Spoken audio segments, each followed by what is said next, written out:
Mm. Hey everybody, we're live. It's Drinkshares last call. It's Joe and Christine, The and Joe there's and only two of Christine us. show. And we're gonna talk about books, and we're gonna talk about other stuff. And it's a very special episode since nobody else could make it. Mm. So expect fun times. Indeed. So let's start it off with some secret questions, and I'm gonna go first. We're gonna do this since there's just two of us. Um, we're each gonna have a secret question, and we're gonna shoot at each other. So, my secret question is: would you rather be a ghost or an alien? Oh. Hmm. Hmm. An alien. Okay.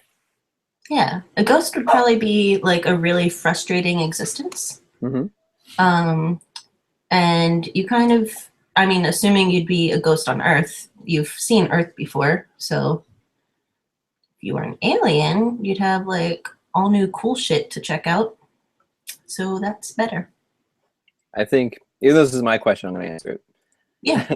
I think that I would be a ghost because the ghosts in Scrooged seem like they were having a really good time.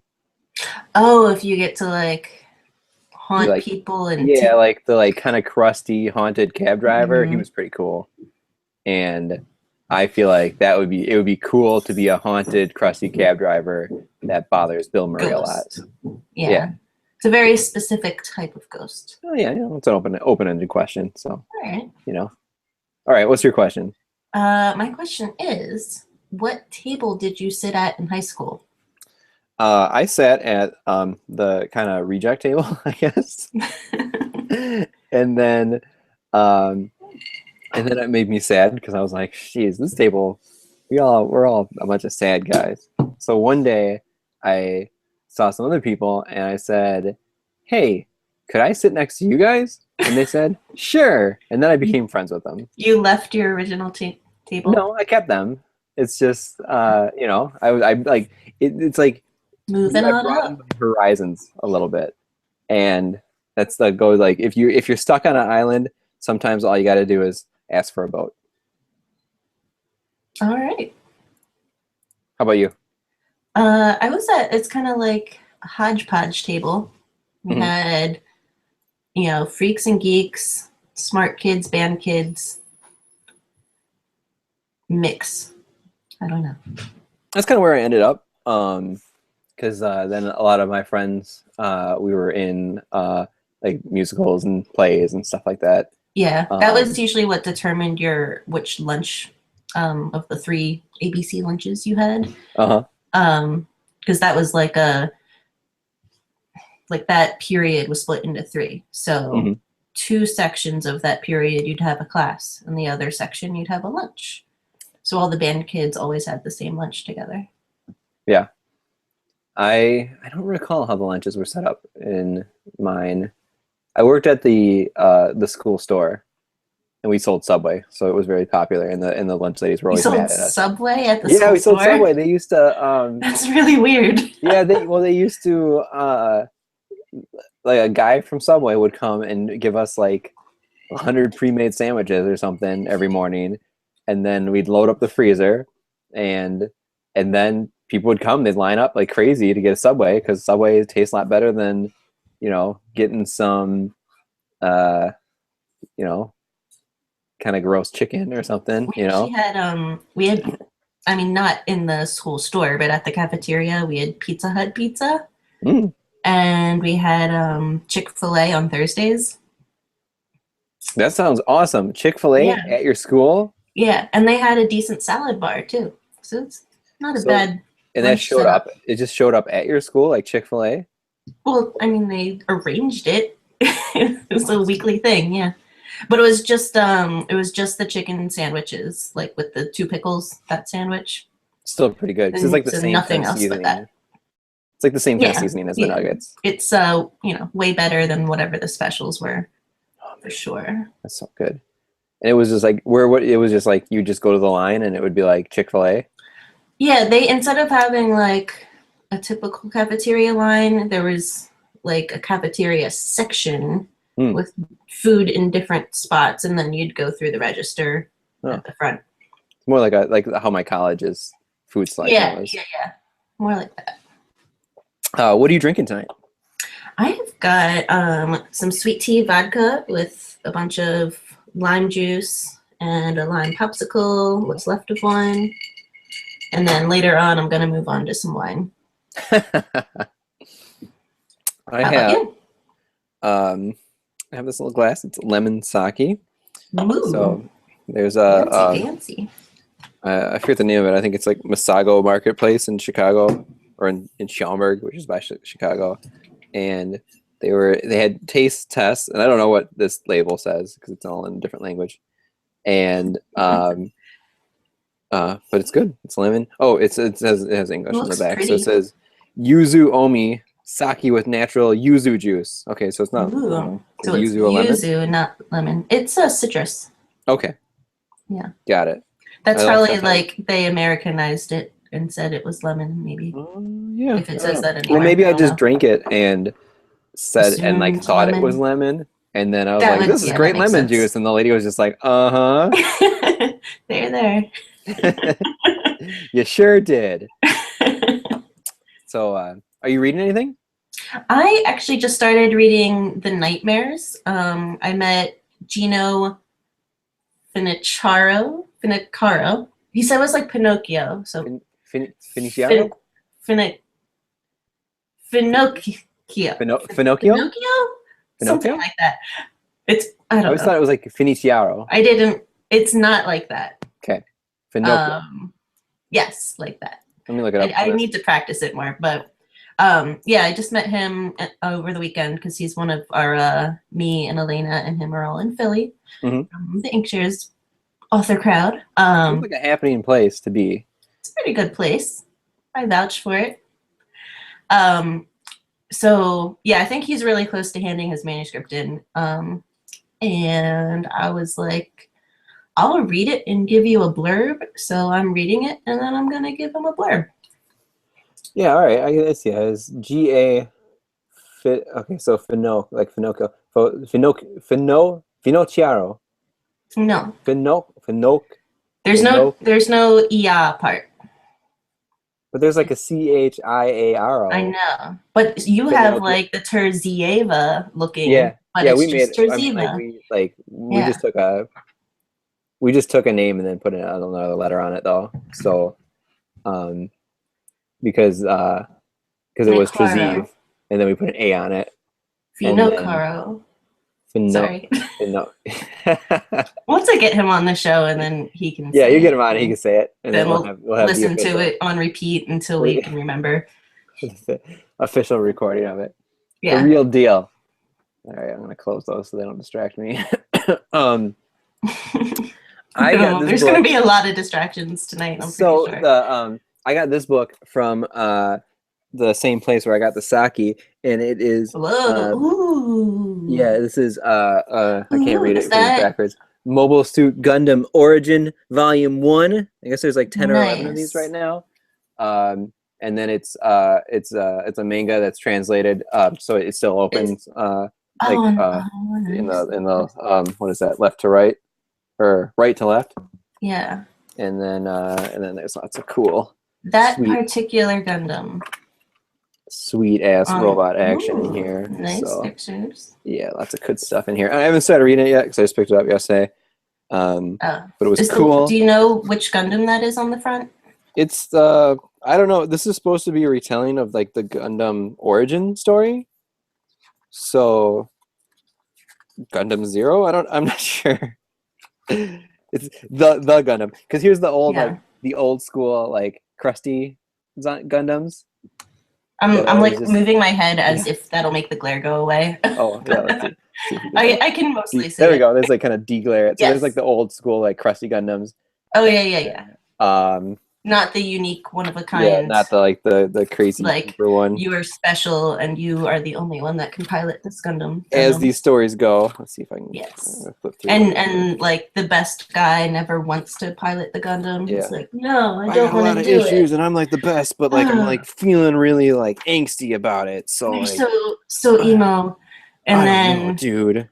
And then finally they do it. Yeah. I gotta do it because something happened, and And then etc. they're etc. like, yeah, A lot of robots. There's a lot of you people know like the plot. screaming and explosions, and well, these parts are in color, so I don't know what dictates being in color. This is it. Like, let's see if I can get the glare off. So there it is doing its thing, and it said the name next to it. Somebody who's more Nice. Gundam skilled can tell me what the name of that robot is. But My husband definitely can. If Zero is a name, that might be it. I just remember it Honest? because when I was a kid, they had Gundam Wing was on TV, and I think one of them was called Zero. And Yeah, that's I'm probably gonna it. say that's what it is, I was even gonna though say I'm it probably looks like wrong. either Wing Zero, or one whose name I forgot. Mhm. So it's not super It's like helpful. the iconic one. It's Yeah. like the Gundam. And then over the weekend, me and Miro built a Gundam. I don't know which one that one is, but Oh, it was nice. like from a different Gundam series. We put it together, and it all Yeah, snapped we have, together. we have like a really big one in the basement that's never been put together from, I think, before I started dating Dave, and that was, oh God, 13 years ago. It might be worth some So money now. someday that'll be a project. I don't We know had why it a hasn't been yet. we went to a mall in Chicago, and they had a store, and it had a whole wall of them. And I don't need more projects right now, so we didn't get one. Yeah. But they were all like varying prices because I think some of them might have been older Yeah, than they're others. pretty pricey. Yeah, the one I bought was like Um, $14, and and whatever, has it was Miro awesome. watched any of the Gundam shows? We watched part. This isn't Gundam related, but because I tried to find some Gundam stuff, and then we watched Captain Harlock, the Oh, animated, right. like the CG one over the weekend. Did you ever Uh, find Moribito? mm, That's one I recommended to you because it didn't have any stuff that you wouldn't want Miro seeing. no, I It don't is think good. so. We've been kind of dabbling into like the Joe's Netflix area because he usually watches like the kid filtered one, and then now he's like, oh, I want to see like the good stuff. So like I've been like cautiously watching shows with Miro and like trying to like find stuff that he'll like that like isn't like Yeah. I mean, at exploiting least women and stuff.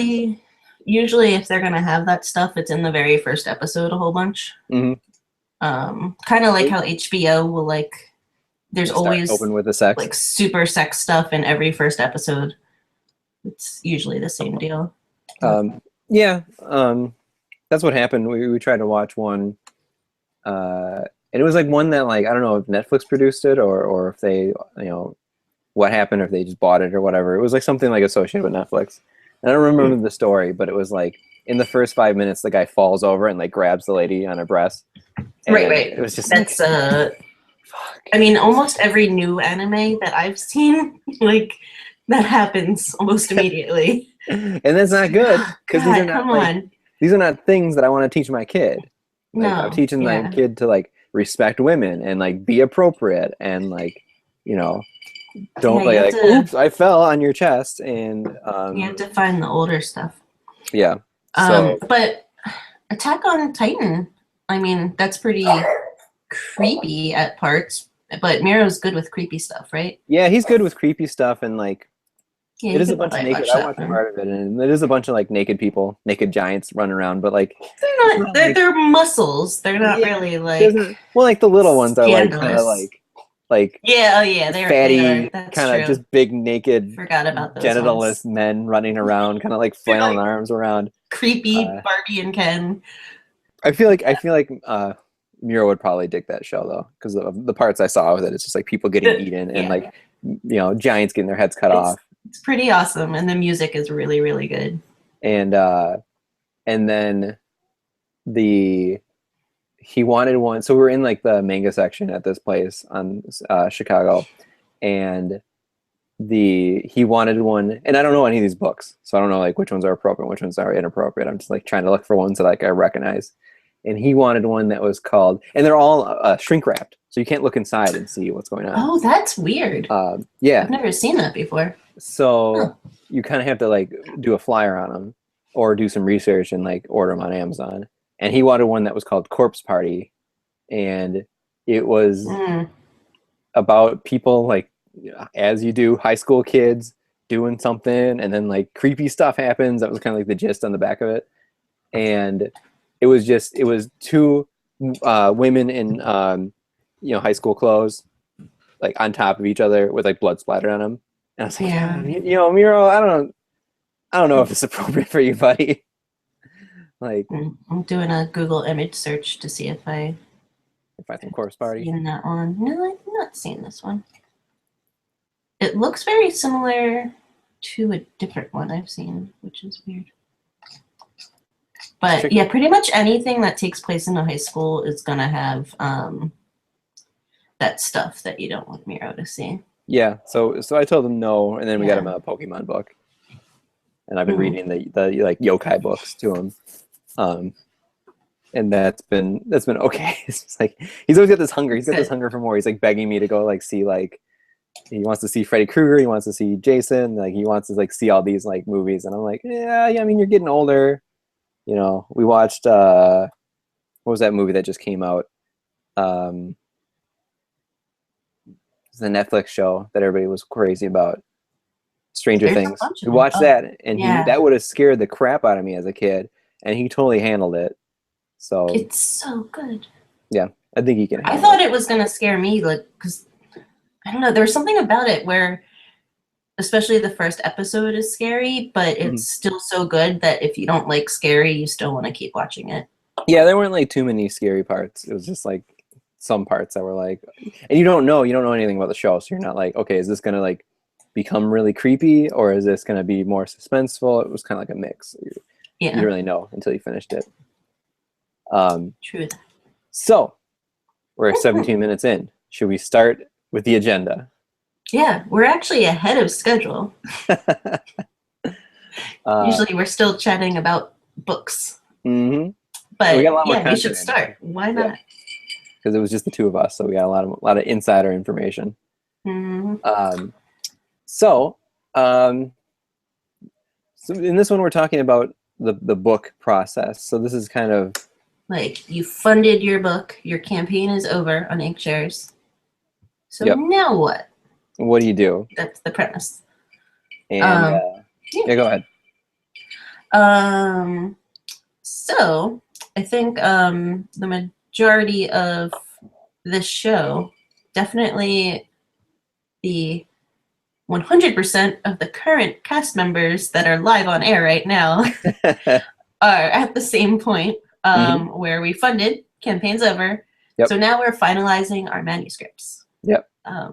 And I plan to disappear all of November. Ghost all. Me too. And except I will be doing DLC. I'm going to be off because I need to get this shit done. And I told Brenda I was going to get it done. I'm going to stick to my word. I'm going to get this done. Good. So I'm going to come out in December with a finished book that everybody can read, and then I'll send it to Drinkshares, and then it will be published eventually. Someday. So and then that first Geek and Sundry contest will finally have all the books, right? Well, that was a sword and laser.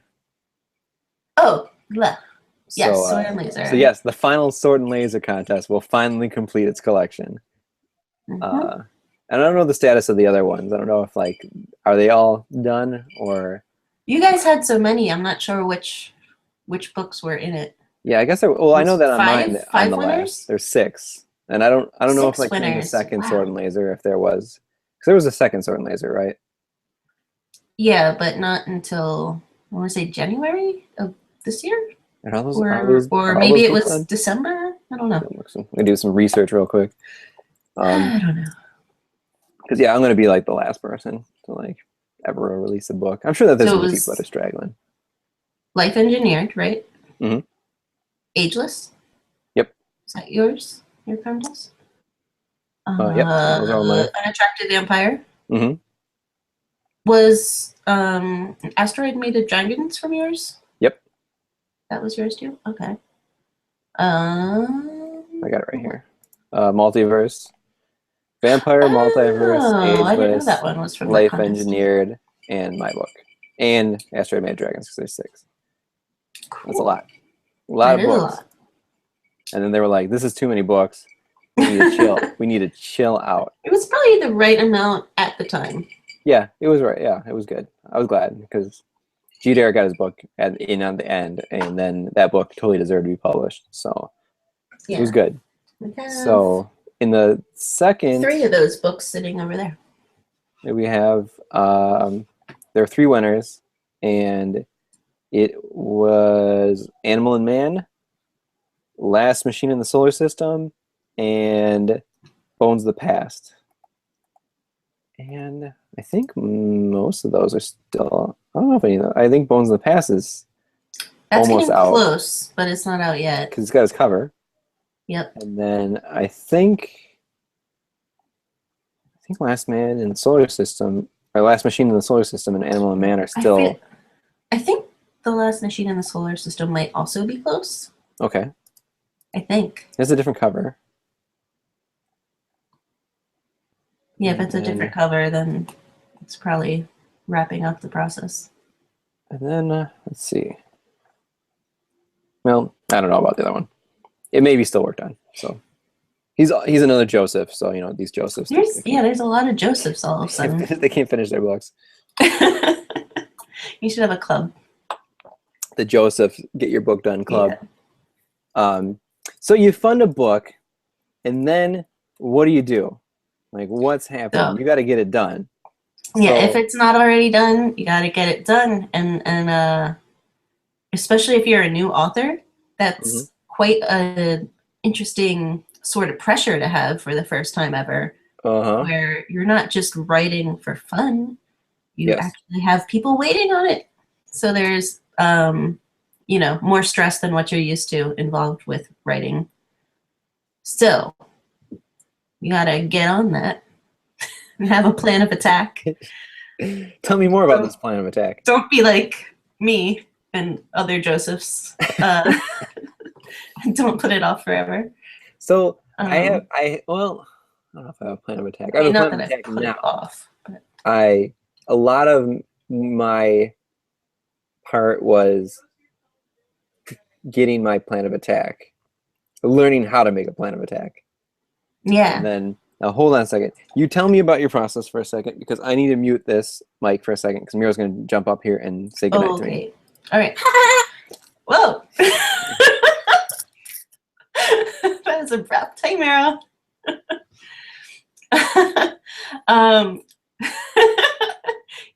Here's very cute. So for me, I think a lot of it was the pressure I'm dealing with is that my expectations bar for myself has raised crazy high. So kind of my normal process was no longer adequate. I had to add to it. I'm back. There it is. All right. I'm just saying that because, having people waiting on it has raised my expectation bar super crazy high that I've had to add to my normal process. Yeah. So, way more editing and revising and deep thinking than my normal process had. Yeah. There has to be a good balance between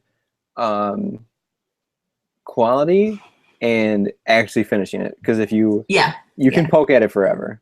And this is true. Yeah, you need to know when to stop. I've written a lot in the book that I've thrown away because I'm like, nah. There's a lot of like, the path to finishing this book has been like, kind of like this, and then like over this way, and then there's some stuff over here, and then like some it's like a rave. Yeah, it is very maze-like, and there's a lot of stuff that's on the cutting room floor. Or like a rave. And I think that's a good thing because you have to it's like you have to figure out the story. And yeah. I mean, it's definitely a fun process. Yes. It's very time consuming. You're just not you're not as in control of it as you'd like to be, probably. Yeah. It's like you got that proton pack and you're just like, trying to wrangle the ghost and it's like ripping around and I'm really like proud of myself that in the recent months I've gotten really good at like just removing stuff that doesn't need to be there because I think earlier on it was like everything was precious and I didn't want to lose anything. Yeah. But now I'm like, that character can go. Like, we don't need these 3 chapters. Get rid of them. I have the opposite problem because nothing is precious to me. So I like just throw away too much. I'm just like, throw it all away, or like, and you're like, wait, where'd it go? Who cares? Like, there's like, I have like 3 things that have to be in the book because like that's what I built it around, and I promised those, and then like everything else is just like kind of fair game. And well, that sounds okay. Yeah, all You're for focused. the good of making a good story, you know. Yeah. And then we were talking about this earlier in the Slack that I think I may have one of the few books that is coming out of Drinkshares that is not a series. Right. Yeah. Unique. Very unique of you to not be a series. With my one-off book, how dare I break the mold and not try to make many sequels? But if it sells well enough, craziness. And people pressure me with enough buckets of money, I'm sure I could come up with another story. It just wouldn't be. Mine, I have like the option. I have a vague idea for what the sequel would be, but it wouldn't be like an immediate continuation. It would just be like the next generation kind of thing in the same universe. Yeah. I had a concept. Well, I wrote a part of it accidentally, and it was the story was like kind of like I went back in time a little bit. I was writing about one of the characters, and it ended up being like it was kind of like a science fiction version of The Outsiders, and it was pretty good and also kind of dumb. So and it was not like appropriate for the story because it was like not like it was like a side story. Yeah, it was like a different book, and I was just like, this doesn't belong in here, you know. And you save that for some other project. Yeah, that's what you do. You save it for another project and cut that stuff out, and then say like, well, all right, well, that's like 40,000 words I got to throw away. Well, life goes on. Yeah. So tell me about self-editing. It's a weird thing to do. I don't think it's for everybody. I don't really know. What is self-editing? It's attempting to edit your own writing, which, I mean, if you're in the Quill situation, you're not getting the free developmental edit as part of the project. So you're gonna want to, at the very least, spend some time editing your own work, and ideally getting some other people to edit it as well, so that it's just good to go once it's in their hands. Yeah, that makes sense. I tend to be really like over edit. Me too. I edit while writing. I can't not. Yeah, I go over it over and over and over and over again. And then I found a thing where you put text in and then it reads it back to you. So I made like little MP3s of like the different chapters, and then like I love that. When I'm driving in the car, it's like I got an audiobook, a robotic audiobook of my book, and then I listen to it. That's really there cool. And back from work, and then I like think of notes. So I'm like, okay, well this doesn't flow right, or I have to remember your notes. Yeah, why am I? It was just like pretty like, and it's a great way to realize you forgot, like you missed a word. Because the robot's just going to read it as it is. So you're or repeat a word. Yeah, it's going to say like sometimes. 2 ands, or you missed a then in there, or things that don't sound quite right. And that works out pretty well. So does it sound very robotic? I picked the British lady's voice, which was the one that sounded the least robotic. Okay. Yeah, because I feel like having it read out loud is a really great way, not just to catch the errors, but to feel like the melody of the words. Yeah. Which is really important for readability. You don't want it to be like, written in a really jarring, like Hmm. evenly paced way. You want some variety and flow. Yeah, and I love writing jarring ass sentences. So, Really? oh yeah, like not intentionally. It's just like I'll Just write how it it comes down out. and like I'm like trying to like make the words come together and I'm like this doesn't make any sense. Like or like this comes together and this does not flow well at all. So then I need Yeah. the robot's help to be like to make me recognize that. My big thing, I write the longest sentences and I have to catch myself and then like add in some little tiny sentences to balance things out. Like That's good though. You could two like write words. really long sentences just to like troll the reader. Like Oh, I want to like should find I ways. claim that I'm doing it on purpose? Yeah, Like, yeah, absolutely. haha, trolled you. Yeah, and then people will like, they'll think you're like super clever and you're always putting tricks in your books. Because like, I like the The idea long of, sentence trick. yeah, I like the idea of like playing with the reader, like playing games with the Yeah. reader as they're reading your book. I think that's fun. I think that's kind of difficult to execute because I'm just trying to write a book that is good. Right. Um, Just get to the end of the book. yeah, I'm just trying to get to the end. And I don't think I'm like at a Yeah. master class level where I'm like, now I'm gonna put a bunch of hidden shit in here. Um, Yeah. but yeah, as far as self-editing goes, um, I rely on the robot to read it back to me, and then I take notes while listening to it, and then I edit it. I edit over those notes, and then I play it. So like it's a lot like testing like an application. Like when I'm programming, it's like I'm making tweaks and I'm listening to it. I'm making tweaks and I'm listening to it, and I like run it over and over and over again until I feel satisfied with it. And then I get to a point where I start making edits, and then it gets worse, and then Mhm. I know to stop because it's like, all right, now Yep. it's like now I'm making it bad. So it's like overcooking Yeah. the Oh yeah, food, yeah. Yeah. That's in the art world. I always compare everything to the art world because that's where I'm coming from. Like writing is a new medium for me, but I'm an artist like at the beginning of everything. Yeah.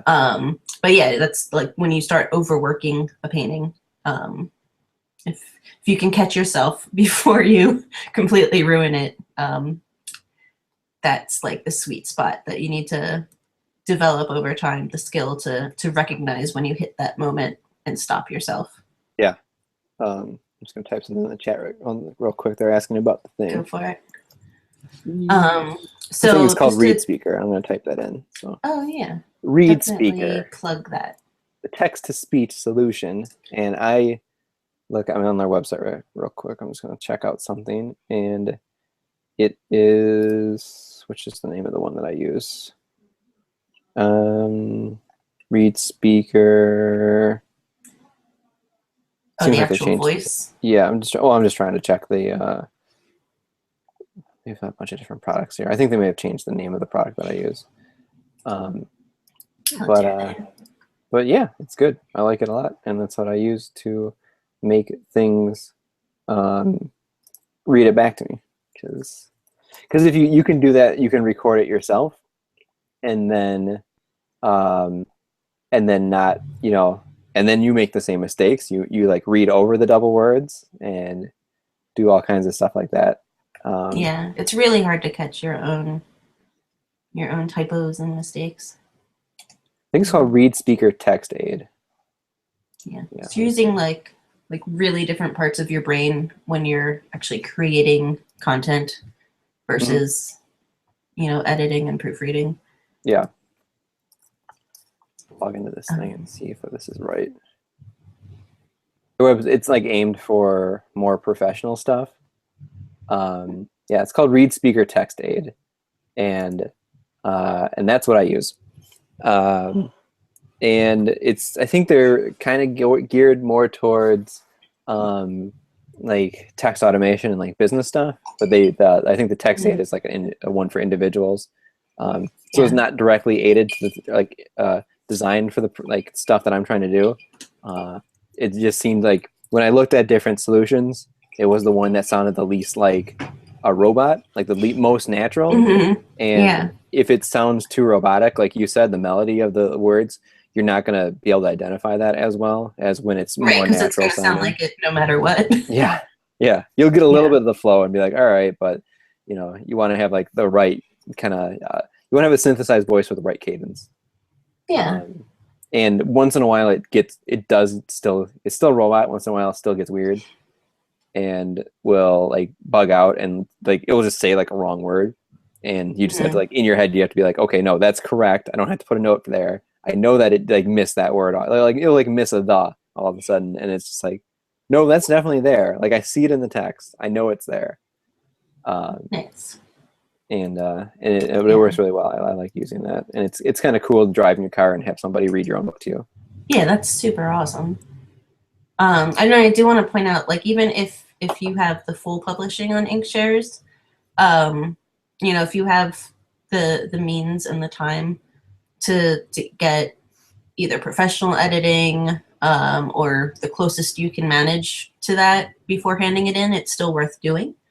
Anything you can do to like reduce the number of hours that is being spent editing it at the end stage is good. Yes. And I think sometimes like if you can even like reduce the hours enough, you can actually save some money that can then be applied to other stuff, like to give you a super nice cover or whatnot.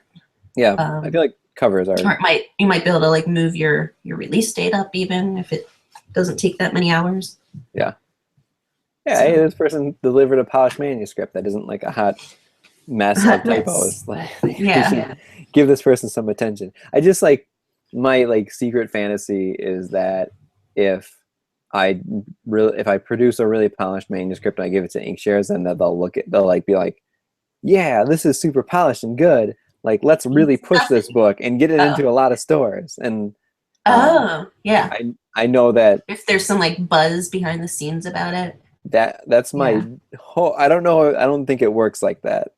I think that the distribution. What if your editor's like, oh my god, this is the best book I ever read, and they tell everyone they know? I hope so. That's my goal. That could be cool. Not to be the best book they ever read, because you know, whatever. It's going to be a book that's good.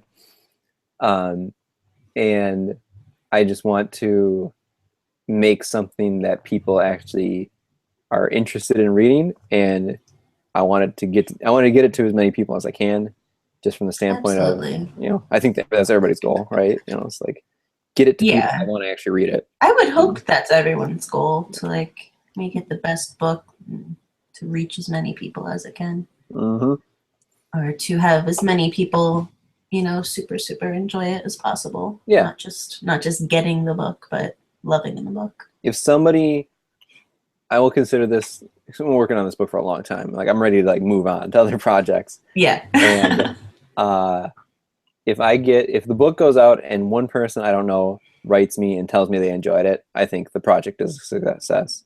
It doesn't have to be a commercial success. It doesn't have to be a, you know, critical success. Although I'd like it to be critical. I take a critical success over a commercial success because, you know, my expectation bar is pretty low. So I realize that sometimes people get the book and then don't read it, which I mean, I'm guilty of because I've ordered so many books and I don't read them that fast. So I will get to them. But, you know, not everyone's going to read it right away. So like my goal is to have 12 people read it, you know, within the first few months, and to have 2 of them really like it. Yeah, that's a good goal. Yeah. So do you want to say anything about, do you want to recap anything about beta reading? I know we just did that one. Yeah, we talked about beta reading as like an entire show. So I think everyone should do that, you know, Quill or Fool publishing. It's a really good idea to have some actual readers give you some feedback, point out anything that you're just completely overlooking because you're too close to the material. Before it's too late to do anything about it. And then, yeah, if you're Quill and you can manage it, try to get some professional editing. And we actually have someone to plug for that, which is Elon Samuel, who you can email at elon@elonsamuel.com, I think, or is it just Elon? I think his email is basically something like that. Plug them and then not know how to. I'm not sure about the .com part. Look it up. It's definitely just, like, Elon at Elon Samuel. Yeah, look them up. You'll find them. Yeah. But yes, you can send some editing jobs over to him, because he's a friend of the show, so we recommend him. And we tried to get him on the show late notice. Yeah, he's at work. Because since they were just the two of us, and he was at work, so because he's on the west coast, so it's like it's a very different time of day over there. A lot earlier than it is for us, especially for and you. he just started a new job, and so that's okay that he's not here, I guess. Sorry, new job. I gotta be drunk on a podcast, so Yeah. or a YouTube live stream. So sorry, guys. This is kind of important. So something that we should probably talk about is processing the fact that your book is going to be published. Because the whole contest, and we went through different processes. The whole contest thing for me was incredibly exhausting, and for the first month after it was like, okay, everything's done, now you got to finish the book, I was like, could not write. It was just like completely burned out. Me too. It's too much. Too much mayhem. I think the message I'd like to get to anybody listening or watching is that it's okay. Assuming you don't have some sort of publisher or something like breathing down your back demanding to get a book, it's okay to take the time you need to recover. Take care of yourself. Get that self-care, because you're not going to produce your best work if you're trying to write through stress and you're overwhelmed. You're just going to put out crap.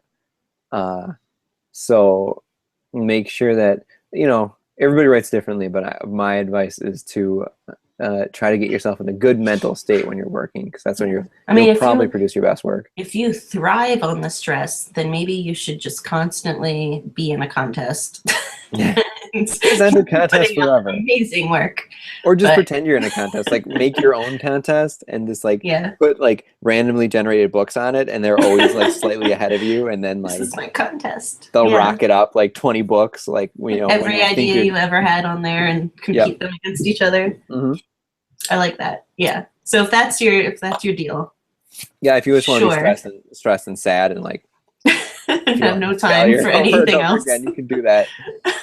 Make your own, everybody's got to live their life. Yeah. But, if that's not your thing, then, take care of yourself and plan, realize that, hey, I'm not going to be, the second this contest is over or this campaign's over, I won't necessarily be fully functioning as per normal right away. So don't be shocked if you need some recovery time, because you probably will. Yeah, take care of yourself. Yeah. So we have a section in here that is about what you need to submit to Inkshares. We have a little section about funding, and these are things that I feel like most of our audience probably knows. Should we breeze through them real quickly, or should we try to submit to Inkshares stuff? Yeah. Let's breeze through them. Okay. There's one bullet point before that says funding doesn't mean the campaign is over. So, once you fund, your book does not automatically go into production. You can still continue to sell books until the end date. Most of us, if you want it to end because you've hit that point, you can let Inkshares know, and they can probably manually end the campaign for you. But otherwise, it'll just keep going until whatever the date is. I think most of us are not really flush with pre-orders. So this advice might don't worry, guys. Once you're getting nonstop pre-orders, your campaign will still run. And then let's just blast through these what you need to submit to Inkshares real quick, because they don't really need much discussion on them. So Inkshares will walk you through it. So right. So for Quill, you need a choice of template, and the template is what for your ebook. Is it your ebook and your print book? Yeah. How you want it to flow, how you want the words to flow with these predefined templates. It's basically the fonts. There's like a heading font. I think the body font for the actual book itself might be the same in all the templates, but like there's a heading plant, and then there's like I think there's like a fancier, like for that first page that you flip to that has the name really big on the inside. Mhm. I think it's basically two fonts or typefaces, if you will. So yeah, one's kind of standard looking, one is a little futuristic, one looks kind of like a romance novel. I forget what the fourth one looks like. But there's probably going to be one that makes the most sense for your book to choose. Mhm. So you need an author photo, including photo credits. Yes, photo credits is big because they need to actually be able to supply that to have everything be legal and kosher with the rules. Do you have to supply a photo if you don't want to? I don't know. So I'm just thinking like what if you don't want a photo? What if you're just like, nah, I'm good. Nobody needs to see my mug. That's a good question for the ages. Bio, author bio, which probably goes next to your photo, I would assume. I would also assume. We could probably look at a book and check that out. But, yeah. Cover quote from a reviewer. Yeah, there's almost always a reviewer, like a a little VIP, or a published author. Yeah, someone of note to give you a quote. This is the best damn book I ever read. Synopsis, back cover copy. Yeah, like, which is probably going to be the hardest thing to do. Mm-hmm. To, choose, unless you're really good at that. Yeah, I struggle with that stuff. So I feel like I will struggle with this next one. That is recent, as in the last 5 years, comparable titles. Yeah, especially if your book's really unique and its own hybrid genre or goes a little bit against the grain. Yeah, I think that's where it gets tricky. The problem with me is that like all the books I read are like 20 years old, so Yeah. I'm not like big on the brand new books kind of thing. Yeah, that's kind of my issue too. Yeah. So yeah, we'll see. We'll figure that out. Everyone will somehow magically figure that out. Marketing info, target audience, and influencers. So this is what you think, how you think this book will relate to people, who you think would be interested in your book. Yeah, the target audience, we had the Finding Your Audience episode that you can watch to figure out how to determine that. And I think like the big thing to note, you might have a couple different target audiences. Mm-hmm. And then the influencers, I think that's like people of some level of fame or success that might be interested in helping with the promotions in some way.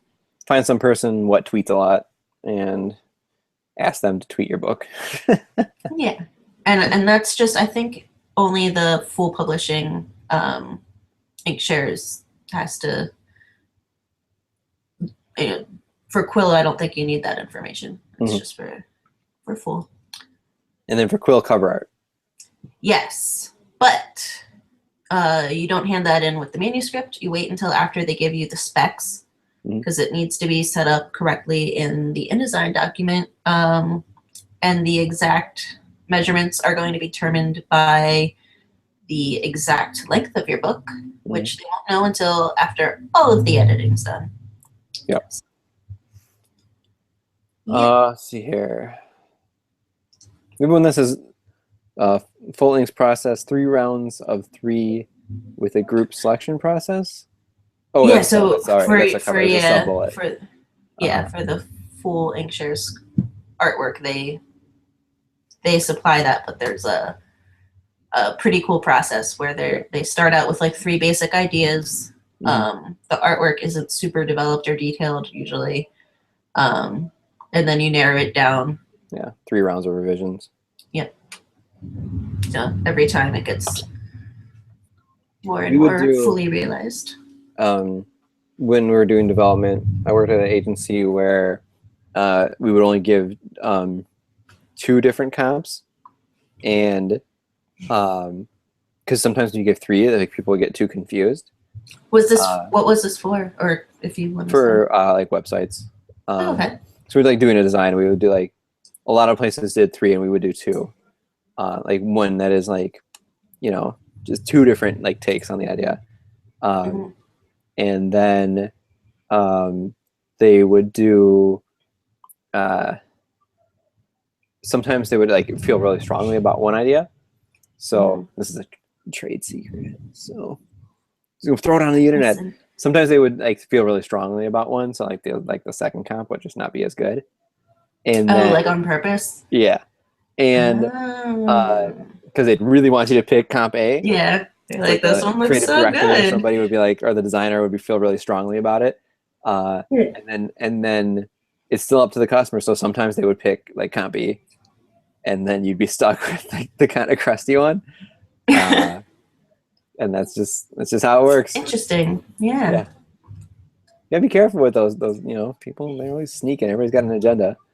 Yeah, and it's always well, I mean, it's interesting because a lot of times, like as the author, you're usually choosing for your own personal preference, what you happen to like as an individual person, whereas the other people involved are trying to find something that is going to appeal to the largest group of people. And they're going to take into consideration things that you might not think about, like how does it look when it's at a thumbnail size, how much contrast and readability is it going to have from far away or when it's next to other books. I think it's probably important. It's probably important to is important. Think about when you look at your cover. Think about what is this going to look like on Amazon? In the thumbnail. Because when people are looking at something, if somebody's going to see like suggested books, or like if it's going to be in a newsletter, or if it's just going to be on the page, it's not going to be that big. That's that big, and that's selling your book, and it's a big deal these days. So that's where a lot of people are going to get first eyes on your book. So, and at the same time, you don't want to have the cover like just be so about that it conveys something completely different from what your book is actually about. Like it's you kind of want to balance where it's appropriate for your book, it makes sense with your story, but it still functions the way it needs to function. So let's see where we're at. Let's talk about marketing plans. Once everything's done, things are like out of your hands, you can focus on that other thing that happens when your book's out, which is marketing the book. Actually selling it and telling people about it. It's like when you're a real author. It's like funding 2.0, because you're doing a lot of the same things that you did when you tried to get the book funded. It's just now the book is done and you have to kind of do it all over again with probably people that don't know you as well. Yeah, it's a different plan of attack, but there's a lot of similarities. So it might actually be more, well, I mean, I suppose you could do nothing, but then you probably won't sell many, if any, copies. So if you want your book to be sold, it's probably more work than crowdfunding, but at least you can spread it over a long period of time. You got a bigger window to work with. And in one of our, if you want to get some publicity, one of our people that we recommended earlier, Elon, also does book reviews. So this is true. You may want to harass him on that too. And then a couple other people in the Drinkshares community, friends, are Alicia Smock and Nell Walton. I'm pretty sure both of them, if you're like, hey, can you review my book? We'll probably say, yeah, sure. So just ask. Don't be afraid to ask. I think that's the Yeah. trick. I mean, that kind of goes back to the secret question earlier. It was like, don't be afraid to ask. Just ask people, because nobody reasonable is gonna punch you in the face for asking, and so just do it. Just get it out there. You've already done it 100 times asking people for money. So Yep. asking for somebody to review your book or to be on a podcast Right. or to do whatever, it's just Yeah, to do like a interview, blog appearance. Yeah. All that sort of stuff. 1 second. Trying to send me a message. Yeah. So like along that same vein, you can try to do some local book signings or local book readings. See if there's any events in your community. Mm-hmm. You might even need to create the event. Yep. And then, we said blog tours, podcast tours, any press you can manage to find. A lot of times, local press, they like talking about people from their town that have gone and done a cool thing. Mm-hmm. So hit them up. Hey, come on over. Hey, it's Brenda. Brenda's making Look, we have hasn't 3 been on in a long people time. now. He's coming to say hi. Yes. There you go. Get down, Ray. Hey, Hi. how are you? Good. How are you? Good. I like your curls. Oh, thank you. This is my evening wear. Ooh. Flannel pajamas. Yeah. Their wavy hair. Very nice. I just was looking in the mirror. I was like, damn, I do hair for a living. I'll be right back. I gotta get the dogs to stop attacking each other. Okay. So is it just you two tonight? Yeah. Kara's having some pregnancy related stuff. And then Becky's at like the end of a grading period, so she is grading things and working on tests and fun teacher stuff. That sounds awesome. I'm sure, yeah. So what are you guys talking about? We're talking about things we haven't done yet, which is like all the stuff that you need once your book is finished and you're handing it into Inkshares. Yeah. I asked him that earlier. I was like, what do you got to do now after you're done? There's going to be more to do, actually. Really? Yeah. Well, once they Not have for a it, while. you'll have some like time where you're just waiting on them. But once you're set up with an editor, like he'll have a certain set period of time where he needs to get edits back to the editor. And I don't know how long that'll take. Depends. Mm-hmm. Yeah. And then once the book's actually out, lots of marketing to do.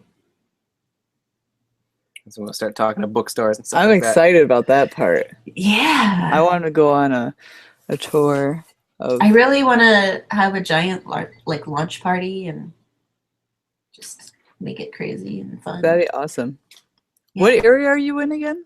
Like Philadelphia area. Oh, okay. You can come visit. Well, yeah. There's many historical have a group sites. party.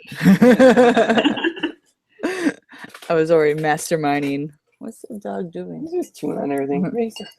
I was masterminding a double party, but Oh, that's never happened. Yeah. Well, maybe you never know. I think there's some people closer to you guys, but I don't know off the top of my head who that is or when their books are out. Joe. We're trying to fit on this little stool. Yep. So it's a little it's difficult. It's like a love stool. Should I some of the sake? Yes. Okay, so is this You the get the last rest of bit? it. That's I all don't of know. it. Whoa, there it goes. It was a rough day. It's been a rough. It's been a rough week. Aw. Sorry to our 3 viewers. Now it's gonna be. Sorry. It's Joe and Brenda venting about having kids now. Kid. Oh no. The dog's got to count too. Yeah, 3 dogs, whatever. Yeah, the Punk dogs rock. are. That's how I roll. No Even one's if they're not watching you podcasts. guys, though. Yeah, the 3 viewers. Yeah, we've Hi, got some viewers. people good. out there. Oh, I've- people yeah. chat. Yep. Let's see. That's all the chatters right there. A photo of an actual mug. Let's see. So let's see where we were. You're really close to my face. Are you guys gonna do No. the Twilight stare once again? Haven't done it in a while. Yeah, here we go, warm up. It's Fine. a little rusty. Okay. Yeah. You ready? It's hard to keep a straight face. So you want to talk about books and stuff? What do you know about books? I don't know. I don't know anything. Do you ever review a book that you've read? What was that? Do you ever review a ever- book that you read? No, I'm You not do a everything. I'm not a strong writer with having dyslexia, so I would Mhm. not. I'd you ask give Joe it, to do like- it for me. I'd be do you like, give "This is it what I like," and you write this out. Stars? What? Do you give it stars? Yeah, What? I can read stars. Yeah. Well, that No, counts, I got that counts as a I review. know pictures. Like if you give it Maybe a 4 or some. 5 stars, that Yeah. counts as a review. Would you like me to give you 4 or 5 stars on your book? Yeah, once it's out there. Where do I go? It's not out yet. Okay, It's not out there yet. 5 stars. Yay! Woohoo! My first 5-star review, guys. That's right. We were writing reviews for the thing that I can never remember the name of. Snag shout. There's a Mhm. website where you can get like Snag discount products, and then the only caveat is you have to review it. You have to give an honest review. Mhm. Oh. So I give my opinion, then I'm like, okay, you write this up. I can write things up, but it just for me, it would take like 4 hours to like get the whole like grammar thing, and I'd be like, hey Joe, this thing rocks. This is why. Do it. Yeah. And he'd be like, done. Yeah, Yeah. we blast out pretty So- quickly. That's why we're Nice. yin and yang. He's like your secretary. I Well, write. what was our nickname? She's punchy and I'm chatty. Chatty and Punchy. Very cute. So and you get that sweet octopus ring, Yes.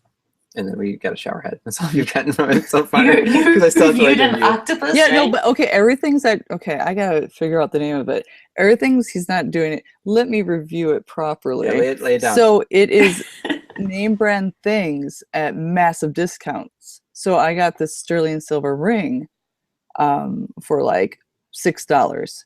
And then I got a shower head for $5. And you're allowed to get these way discounted things if you write a review. So you're only Huh. allowed to get 2 things at a time until like you reach a certain amount of reviews and they trust you and everything. Mhm. So you Interesting. also on there you can get things for free.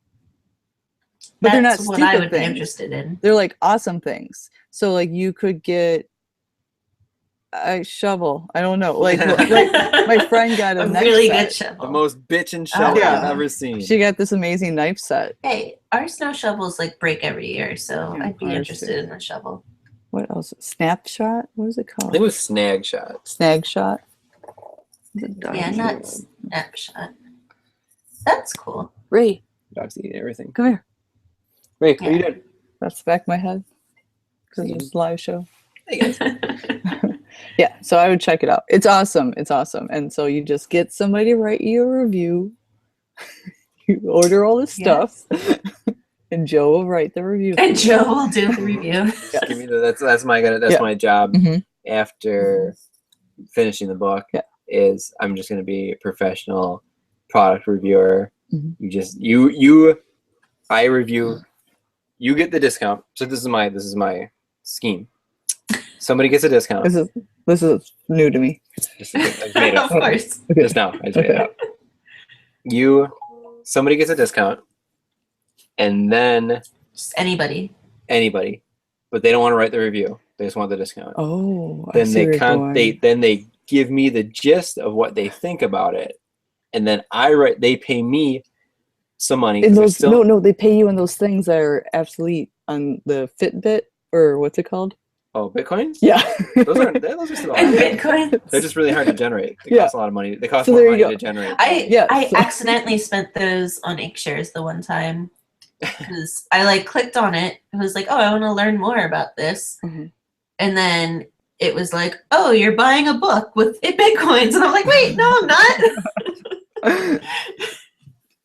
So that happened. My friend Matt used to mine Bitcoins, and then it became the more coins that are mined, the more difficult it becomes to mine them. The more What does power that- intensive they become.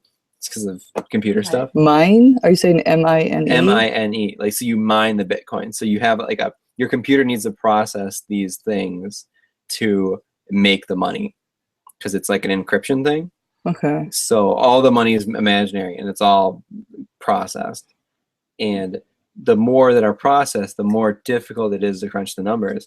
And it used to be you could just like have a computer running with a graphics card and use it to like make yourself some Bitcoins. My salon's only going to accept Bitcoins from now on. Mm-hmm. You could do Yep. that. You can set it No. up. Well, You can that's do a Bitcoins. better explanation of Bitcoins than I ever got reading Gawker. So thank you.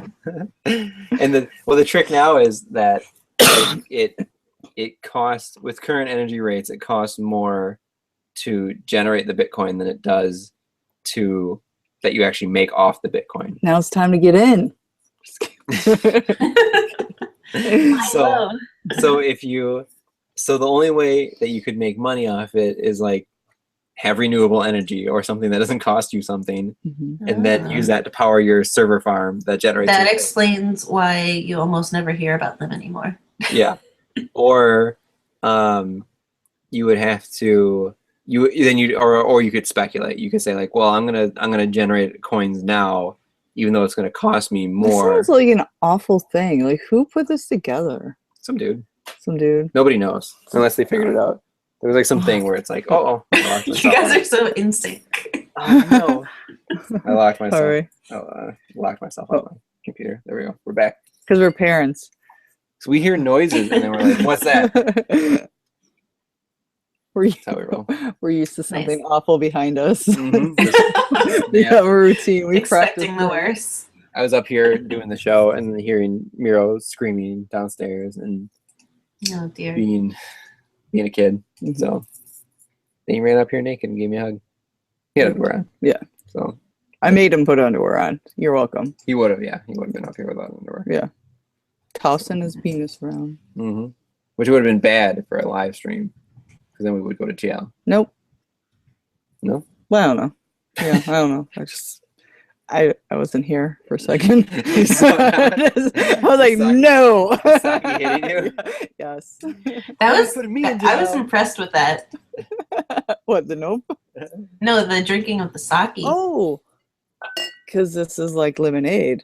Did he show you this? So yeah. Does so, it really taste lemony? It's So incredible, and Ah. I'm really sad. Usually just the smell of sake, like No, it gets this me doesn't, like, it doesn't taste whoa. like sake though. this tastes like the Oh. It tastes like lemonade. limoncello. No. Yes, Well, that's but intense no. too. no. This tastes the way you think limoncello should taste. Does that make sense? Okay. Yeah. You know, like in So- my mind, I'm like, yeah, this could be candy. It's gonna taste like a lemon drop. Doesn't. And then it, This no, yeah, does. it doesn't. This does. Ooh, I'll have to look for that. And then Show the Christine- show the like center sticker. Okay, I'm so gonna- there's like there. I'm gonna little take the dog leaves, downstairs. leaves, and And I then- guess And then use those. you see that Ah, use I a don't know. Hawaii. something. Hawaii? And then Christine said that this is not lemon, it's yuzu, which is because it says yuzu on here, Mhm. and that's some sort of citrus that I've never heard about before. It's yummy. But anyway, it's good. You should get it. Okay, I'm I gonna would take look off for it. because the dog's eating things. Yep, he So- chewed Okay. through a checkbook already. Yep. So, It's nice to see you.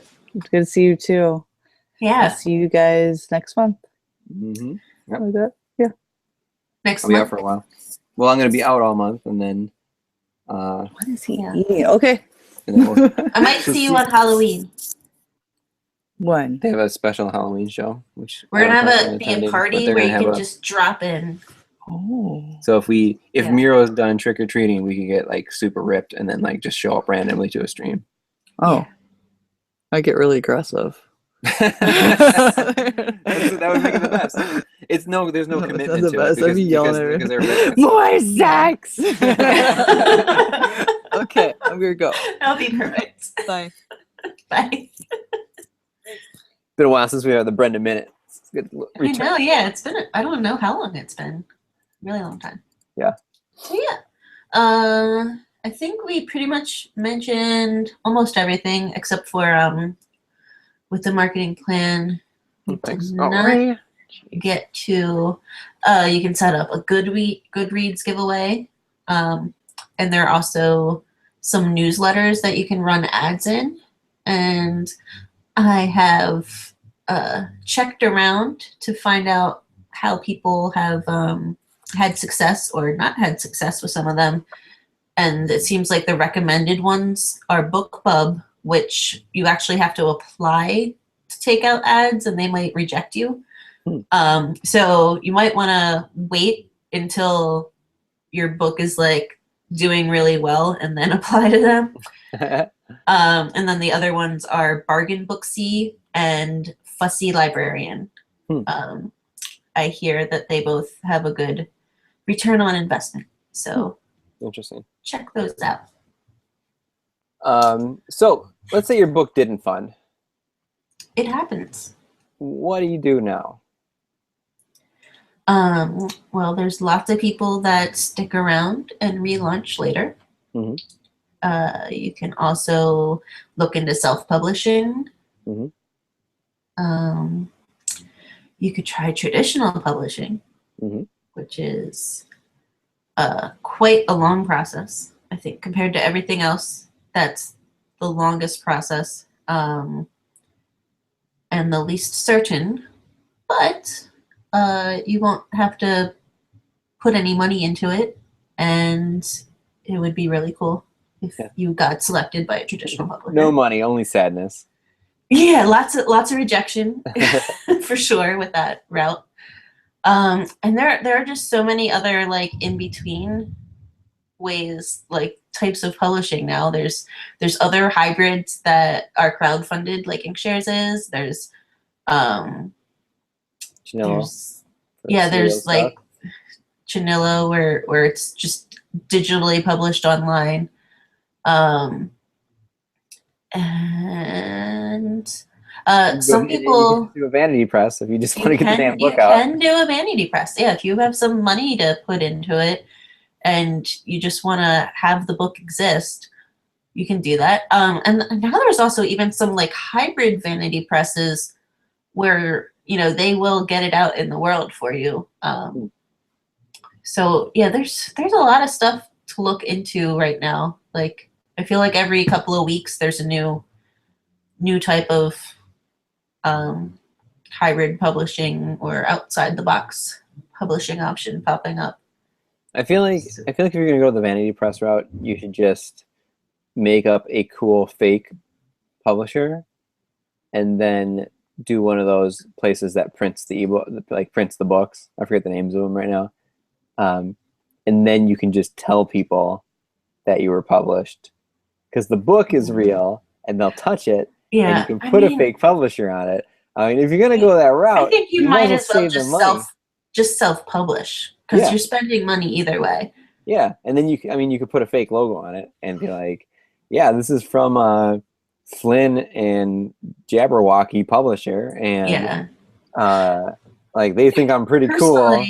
I think like Vanity Press is ideal for like nonfiction things where there isn't like an audience higher than 10, where like if you need to make, I don't know, like a manual for your peers at work, or like something like a family tree thing just for your family, like that's where it starts to be a good option. Where you're willing to spend some money on it, you're not looking to make money on it, but you would like it to exist. Right. Yeah. But even then, self-publishing might still be a better route. But there's tons and tons of research to do when you're making those decisions. So there's a lot of, this is something I'm discovering as writing this book, is that I really wanted to write a book and like, you could get it published. It's kind of like the goal. And the more I get done with the book, the less I am like, woohoo, publishing. It's just like, it's just like, I just want to finish the book and write a good quality book. And now, like, the desire to uh, be a published author is just like, well, shit, I could just put it anywhere. Like, you can put anything out and just like, and if you want to write a good quality story, maybe publishing shouldn't be the goal, It's Yeah. I it's mean, I think we definitely did things out of order, which is why we try to advise everyone to write and complete the book Mhm. first, and then think about your publishing options afterwards. Right. And sometimes, the book itself might dictate what the best publishing route is. Right. It might make sense to do it on a serial site, or to release it in smaller parts through self-publishing, or you might be amazed at how fantastic it is and be getting lots of great feedback from your beta readers, and you might feel like, hey, I've got a good shot at traditional publishing because everyone is saying how amazing it is. Mhm.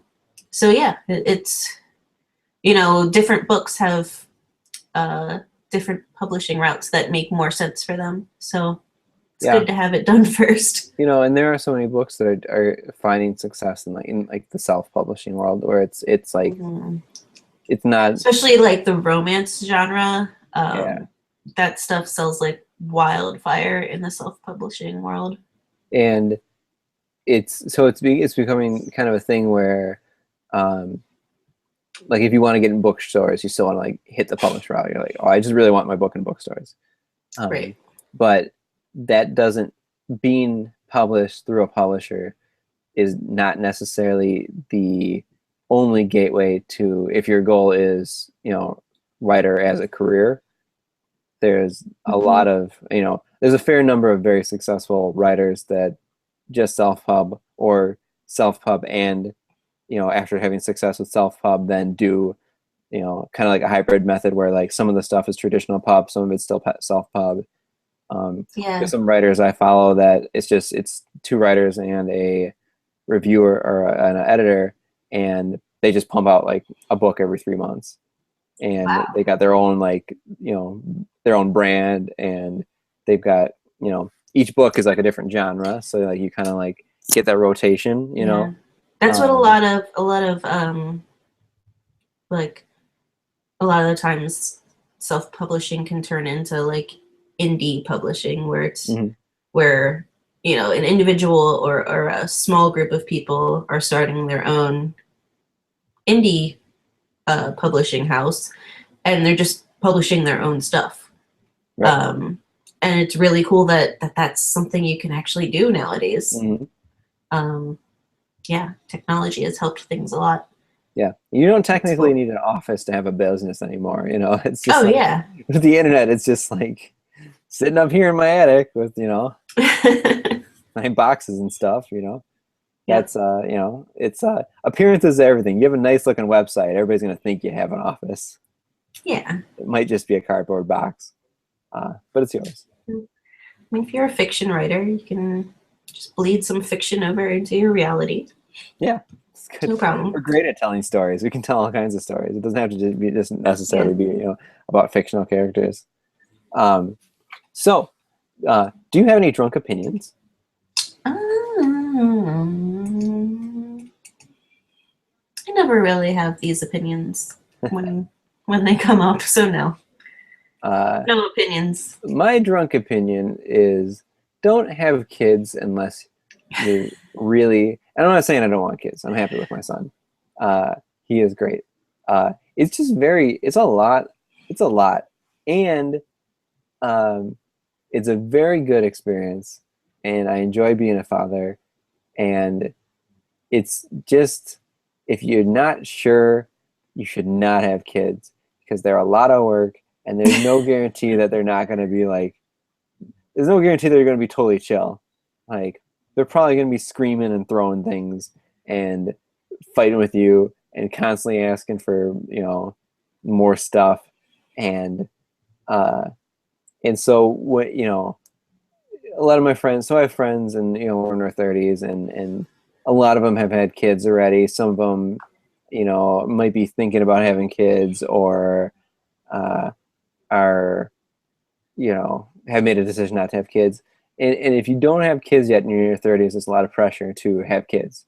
It's like, well, everybody else is having kids, or, let's have some kids, or should we have kids? It's like, well, it seems like everybody else is doing it. Like their family members harass them about it. When you're going to have kids. Or just strangers sometimes. Yeah. Yeah, all kinds of people judge you. And my drunken opinion is fuck all those people, because don't have kids unless you want them. They're a ton of work and they cost all kinds of money. And they're going to bring you a lot of joy. And they're also going to bring you a lot of sadness, because like, it's just nothing's ever going to go the way you want it to. And so consider that when somebody's hassling you, if anybody ever hassles you and they want you to have kids, then the question, I would say about anything, buying a house, getting married, any like of these big commitments, especially when they will cost a lot of money. So, don't do it because someone pressured you to do it. Yeah, and my question to anybody who asks you, when are you going to have kids, your kind of rebuttal question should be, how many days of the week are you coming over to watch them? Because then I think the answer might be a lot different. They might not want to know when you're going to have kids, because babysitters aren't that easy to come by. Although, I mean, that might not work for like the grandparents in this scenario, like your parents. If they really, really want to come hang out at your house all the time, it's they might be like every day. And you're like, the proof is in the pudding, though.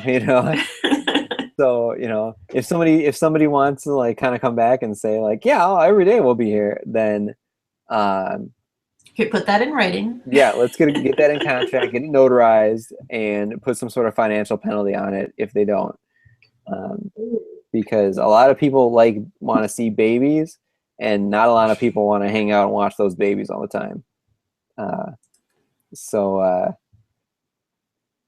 yeah, that's my advice. Being a person with a 6-year-old. That's some real advice. Yeah. Be wise. And then that was like, do we have any unsolicited advice? I think that we kind of was like both. Yeah, I feel like the drunk opinions and the unsolicited advice are pretty much the same thing usually. Yeah. Just don't have kids unless you feel like it.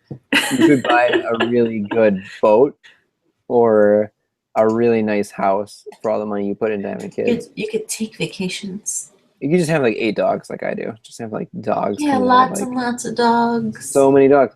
And dogs are... Or you could just exist without being super broke and stressed. Mm-hmm. And you could have sleep. Yep. Sleep whenever you want. Get up, do whatever you want. You want to get up at 3 a.m. and go to Denny's, then you can do that. If anything's possible. I'm yelling at the camera. Sorry, guys. You're in charge of your life. Yeah. Speaking of kids and yawning in the camera. So I think that kind of wraps it up for the episode. It does. So we managed to make this one of the longer episodes. Yeah, we made it. Brenda stopped by. We chatted for a little bit. We got all our two remaining stalwart viewers. Thanks, 2 viewers. You guys really made our day special. Yeah. We're the 2. We like when it gets off topic, so it's a funny combination to have it. Yeah, I wonder if Kara will listen to the. She'll be like, "You're off topic."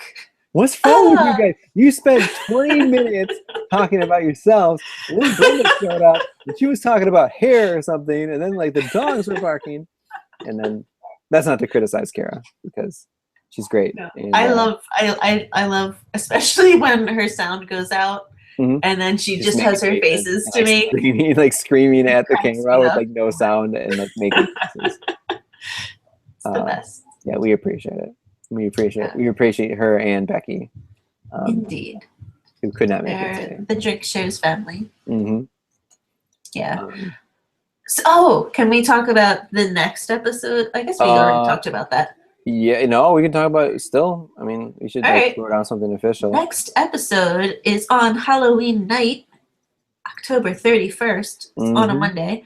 And yeah, since, people have to take their kids trick-or-treating and answer the door when there's trick-or-treaters, we decided that we would not cancel the show, but just have it be a party. And we're going to send out invites to have a mix of Drinkshares, authors, and friends of the show that can hop in and out, and it'll be no format, and who knows what's going to happen. Yeah, it's an anything goes drunken super party with everybody, and there'll be probably like 20 chat windows open and a bunch of people drinking, and you have to wear a costume. Yes, that's the rule. If you want to be on the camera, you need a costume. Yep. Russell mute you. And if you know that you can make it and you want an invite, send us a message on Twitter at Drinkshares LC, or through the Drinkshares website, send a DM. Yeah, that way, because we haven't made the guest list yet. So if you want to be on the guest list, let us know. Yeah, we'll send you a super secret link so you can come and join in whenever you want. Indeed. Yeah. So that wraps up for a show. I hope that the one viewer that we have left enjoyed it. Thank you, one viewer. To them. Post in the chat if you can hear us and let us know. Let's see. It might be Chris. Oh, yeah. Thanks, Chris. Hey, Chris. Thanks, Chris, for hanging out to the end and surviving the two of us talking about dogs and books and some on topics. Whatever we talked about citrus fruits. Yeah, about the YOLOs or whatever they were. Uses. The YOLOs. There should be a YOLO. I get some of that YOLO fruit. That can be your costume next week. I got a dead shot. Mira wanted us to do all Suicide Squad stuff. I'm really excited about my costume. If you are familiar with the Drinkshares community, you will enjoy my costume. Ooh. That's all I'm going to say. I'd be interested to see that. I think you know what it is, I think. No, I don't know. Are you going to be the party parrot? I joked about it, but I'm serious. I was probably not in that if chat. You can recall. It came up twice, so I think you probably just forgot. It was a long time ago. I'll let you know later. Okay, got it. Yeah. All right. All right, so that wraps up the show. I think for Chris, he's already following us on our various social medias. So thank you, Chris, for hanging out and wrapping it up with us. We really appreciate it. Mr. Christopher Huang of Murderer at the Veterans Club. At the Veterans Club, yep. And a fine book by a fine writer. Yes. And to Chris, may your drinks be shared. May your drinks be shared. Yay!